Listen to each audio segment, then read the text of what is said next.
Inihahanda na nga ng Department of Agriculture o DA ang mga ipapamahaging farm input sa mga magsasaka at mangingisdang naapektuhan ng bagtong verbena at clearline.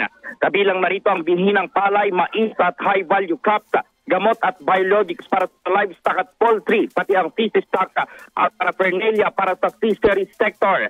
Kasabay nito patuloy ding minomonitor ng DA ang presyo at galaw ng mga agricultural products para maiwasan ang biglang pagtaas ng presyo ng mga ito. Ayon sa DA, nakamonitor na rin ang ahensya sa pamamagitan ng Regional DRRM Operations Center sa mga apektadong regiyon para mabilis ang tugon sa mga magsasaka at mangingisda. Kasabay nito, tiniyak din ang Philippine Crop Insurance Corporation na sapat ang pondo para sa crop insurance sa mga insured na mga magsasaka.